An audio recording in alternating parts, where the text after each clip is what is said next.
Assalamualaikum warahmatullahi wabarakatuh. Kembali lagi bersama saya Muhammad Lutfi Ramadan di channel LXXV.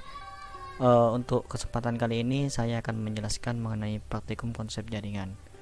Untuk sebabnya yaitu subnetting yang akan diimplementasikan ke paket tracer. Di sini saya ada studi kasus, yaitu sebagai seorang administrator jaringan di tempat kerja, Anda diminta untuk membangun jaringan lokal kantor yang terdiri dari ruang direksi dengan jumlah komputer sebanyak 5, ruang supervisor di samping ruang direksi yang berisi 15 PC, ruang bagian humas berisi 7 PC, ruang IT dan ruang staff berisi 3 PC, dan 25 PC. Setiap ruang berbeda network namun tetap bisa terhubung dengan menggunakan sebuah router.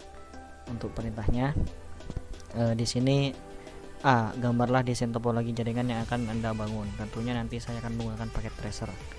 B. Alokasi IP dan subnetting untuk masing-masing ruangan seperti berikut. Nah, untuk mencari IP atau menentukan IP-nya, kita tidak bisa sembarangan untuk menentukan IP agar efisien atau efektif. Di sini saya akan menggunakan metode atau teknik subnetting. Nah, jika tadi dibutuhkan paling besar yaitu paling banyak dalam satu ruangan yaitu ada 25 PC. Nah, jadi kita akan menentukan berdasarkan tabel CIDR kelas C. Nah, di sini yang memenuhi yaitu pada CIDR 27 yaitu 30 IP valid ketika kita menggunakan CIDR/27 dengan jumlah subnet 8. Untuk subnet kelasnya sendiri, karena di sini angka biner satunya itu ada 3, jadi nilainya 255.255.255.224. Nah, sekarang kita masuk pada rumusnya. Untuk networknya sendiri, di sini saya menggunakan 192.69.1.0 CIDR 27. Jadi subnet masknya itu 255.255.255.224. Nah, kita sekarang akan menentukan jumlah subnetnya. Untuk jumlah subnet di sini ada rumus yaitu 2 × X, di mana X adalah banyaknya bit bernilai 1 pada oktet terakhir. Untuk CDR 27 bit bernilai 1 itu ada 3. Jadi 2 × X sama dengan 2 × 3 yang hasilnya adalah 8. Jadi jumlah subnetnya itu ada 8. Kita lanjut pada host per subnetnya. Jadi host per subnet itu jika kita melihat ke tabel sebelumnya itu adalah jumlah IP validnya ya. Untuk mencari itu kita menggunakan rumus 2 × Y min 2, dimana Y adalah banyaknya bit 0 pada oktet terakhir. Jadi banyaknya bit 0 pada oktet terakhir untuk CIDR 27 adalah 5. Jadi 2 × Y min 2 sama dengan 2 × 5 min 2, dimana hasilnya nanti 32 min 2 yang ketika kita kurangi akan menghasilkan 30. Jadi 30 host per subnet. Untuk blok subnetnya kita di sini menggunakan cara 256 dikurangi dengan nilai terakhir subnet masknya. Nah, jadi di sini nilai terakhir subnet masknya adalah 224. Nah, kita kurangi 256 dikurangi 224 adalah 32.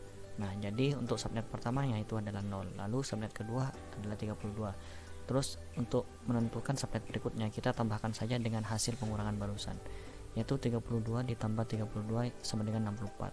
Selanjutnya 64 ditambah 32 sama dengan 96 sampai pada akhirnya nanti ketemu 256. Jadi jika lebih dari 256 mungkin terjadi kesalahan dalam perhitungan. Nah, setelah melakukan perhitungan dengan rumus sebelumnya, sekarang saya sudah membuat tabel subnetnya dengan rincian subnetnya, host pertama, host terakhir, serta broadcastnya. Untuk subnet yang pertama ini host pertamanya dimulai dari titik 1 sampai titik 30 dengan broadcastnya titik 31. Untuk subnet kedua host pertamanya 33, lalu host terakhirnya titik 62. Untuk broadcastnya sendiri titik 63 dan selanjutnya. Subnet 3 titik host pertamanya titik 65 dan untuk host terakhirnya titik 94. Jadi nanti karena di sini hanya 5 ruangan, jadi kita akan menggunakan sampai subnet kelima saja. Oke, kita langsung saja. Nah, setelah kita melakukan subnetting, di sini saya sudah memasukkan ya. Untuk ruang direksi terdapat 5 PC. Jadi di sini saya menggunakan memulai dari host titik 1 sampai host titik 5 dengan netmask 2.224. Untuk networknya sendiri 192.69.1.0 CDR27 untuk subnet pertama.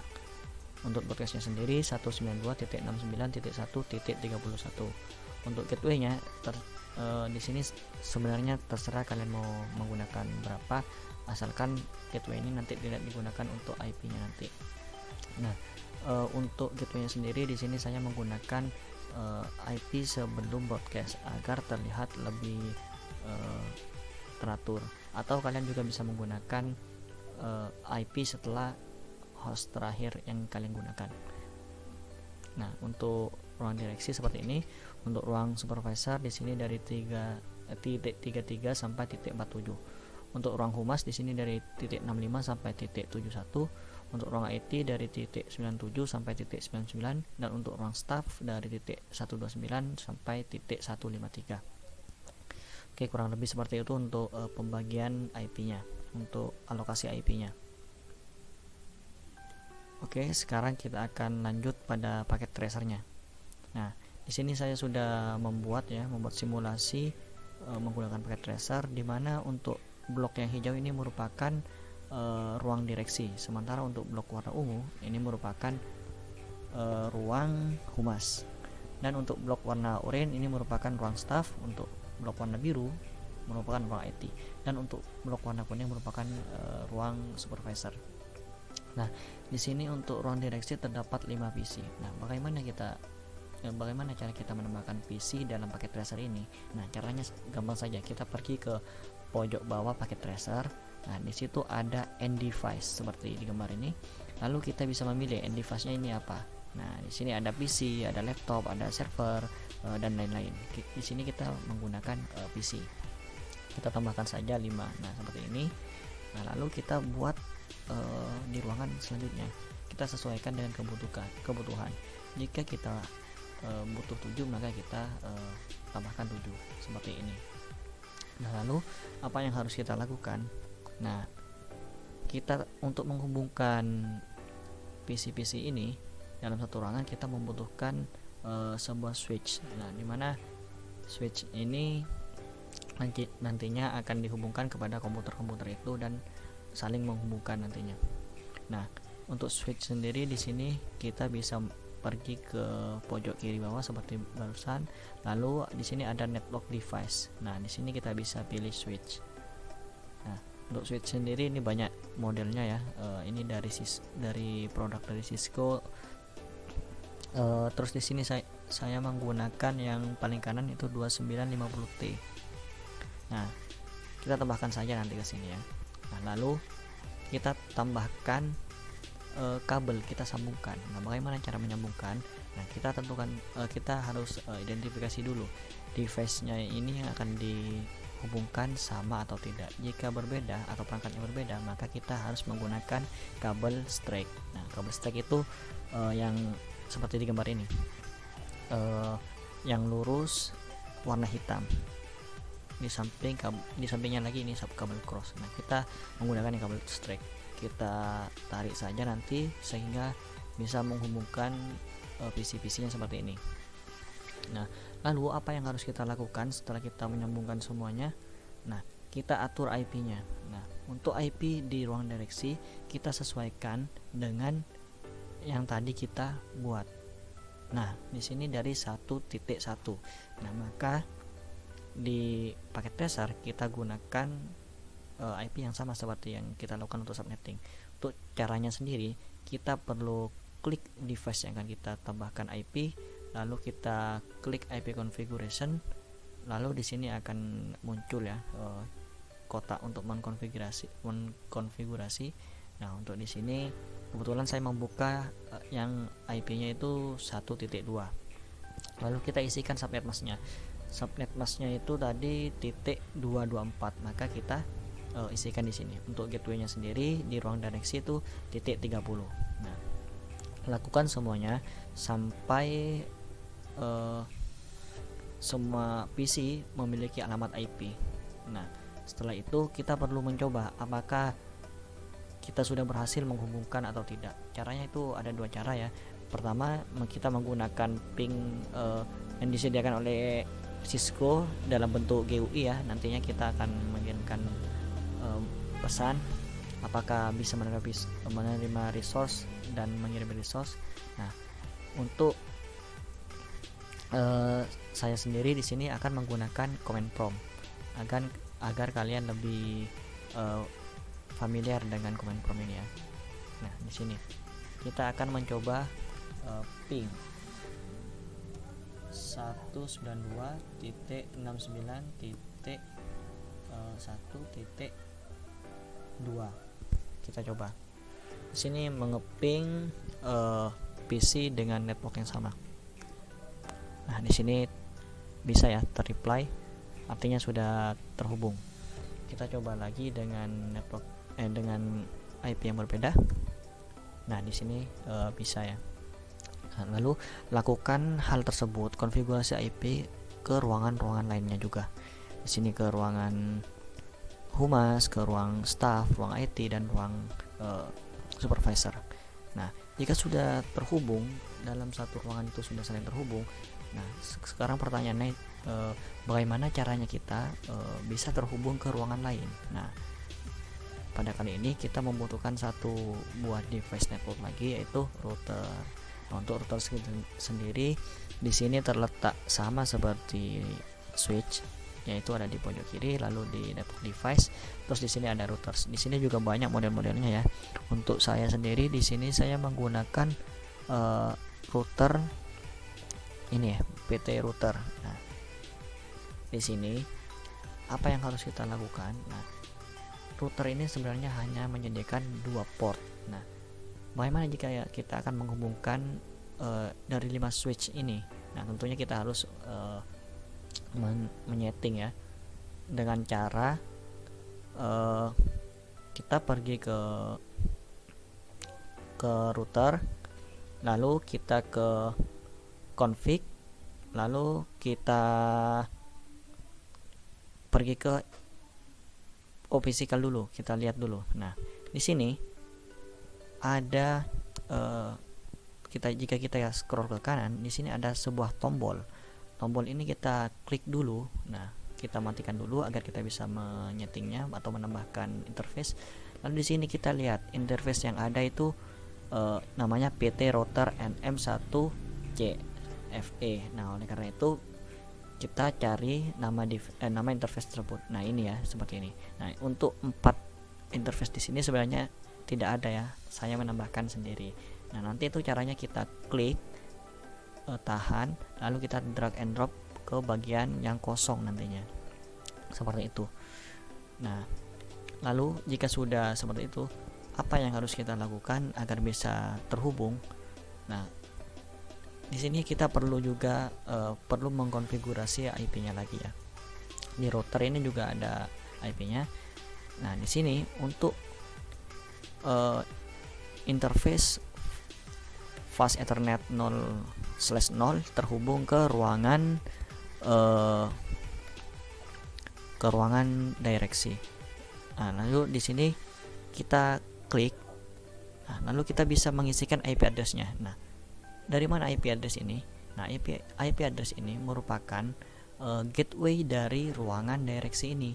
Tadi gateway-nya itu kan 1.30, maka di router yang ke interface yang terhubung ke ruang direksi kita isikan sesuai dengan gateway-nya. Untuk subnet masknya sama ya, 224. Nah, setelah itu kita lakukan ke yang lainnya. Kita sambungkan juga menggunakan kabel straight karena ini berbeda device. Lalu kita setting lagi. Nah, di sini kita konfigurasi lagi sesuai dengan gateway pada ruangan tersebut. Hal ini dilakukan agar bisa saling terhubung ya. Nah, sebenarnya jika baru menyambungkan itu pasti tidak akan bisa ya, karena kita harus menghidupkan. Cara menghidupkannya itu seperti ini. Kita ketik saja, kita pergi ke routernya, lalu kita pergi ke tab CLI, lalu kita ketikkan no shutdown. Nah, seperti ini. Hal ini dilakukan untuk menghidupkan routernya ya, seperti itu. Nah, setelah itu lakukan hal yang sama kepada seluruh ruangan. Switch-switchnya ini dihubungkan ke router dengan menggunakan kabel strap. Nah, untuk konfigurasinya sama. Di router itu nanti disamakan diisi dengan gateway, dengan gateway dari ruangan-ruangan tersebut. Nah, setelah itu kita baru bisa mencoba apakah kita berhasil bisa menghubungkan antar ruangan. Nah, sekarang saya akan mencoba untuk menghubungkan antar ruangan. Kita akan tes menggunakan ping ya. Kita ini dari ruangan IT. Dari ruangan IT kita akan mencoba untuk ping ke ruangan staff. Kita coba 192.69.1. Lalu kita lihat di staff itu ada, kita coba ke titik 135, katakanlah 135.